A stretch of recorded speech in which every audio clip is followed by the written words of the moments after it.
Antiderivatives. This is coming from the Educosoft Book, Chapter 4.9. Antiderivative is the reverse of differentiation. For instance, if we had 1/3 or f of x equals to 1/3 x cubed, the derivative of that would be x squared. Well, the antiderivative is pretty much going back to its original state.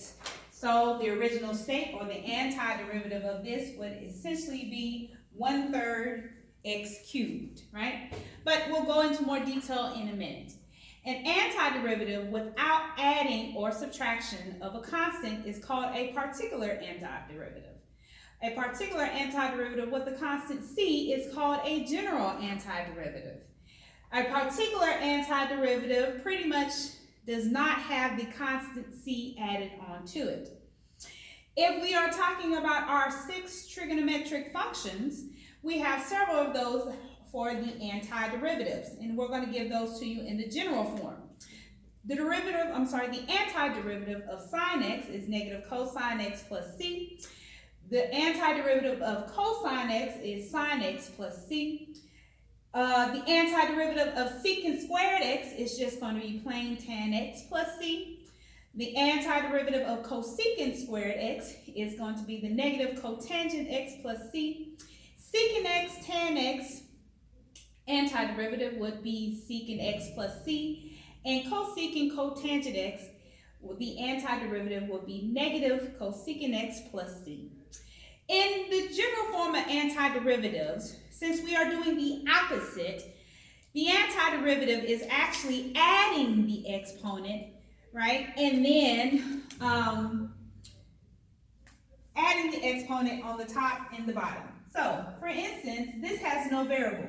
So we would have this as, let me use a different color. We would have this as 2 to the x.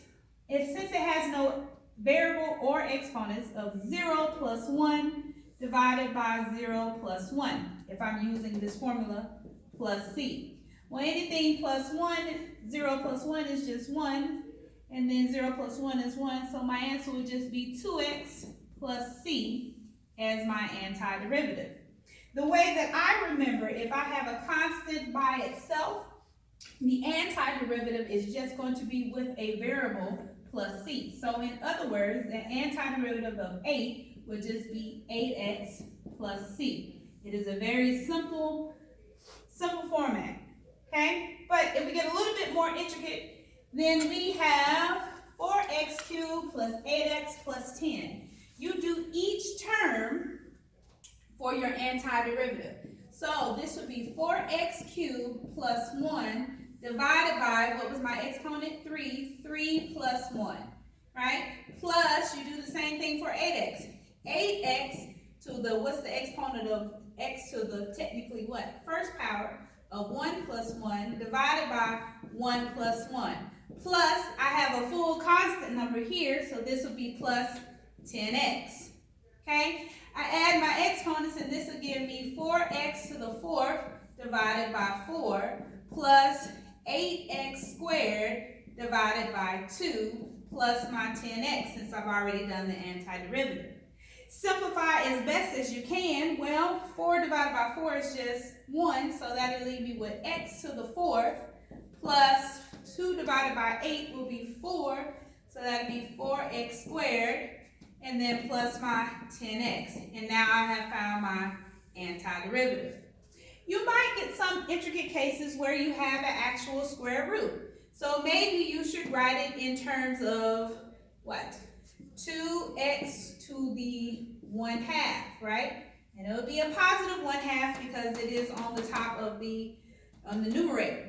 So we have 16x cubed plus 1 over 3 plus 1 minus 2x to the 1/2, and you always keep it in terms of fractions. So then if I'm supposed to add this by 1, the real fraction of that would be 2 over 2 divided by 1/2 plus 2 over 2.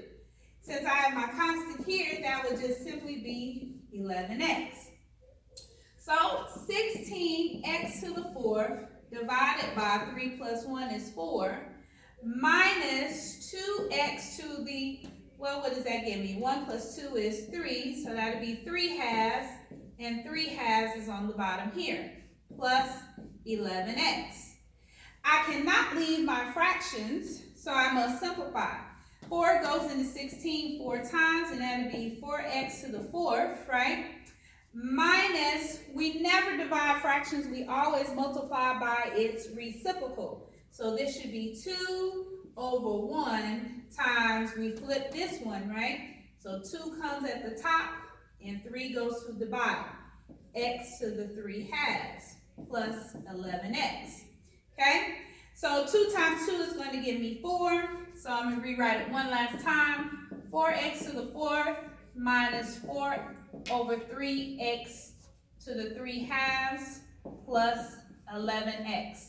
And the only thing that I forgot to add on both of these is the plus c, because majority of the time we want to put it into the general form. Okay, this is part 1 of antiderivatives. I have one more after this. Thank you.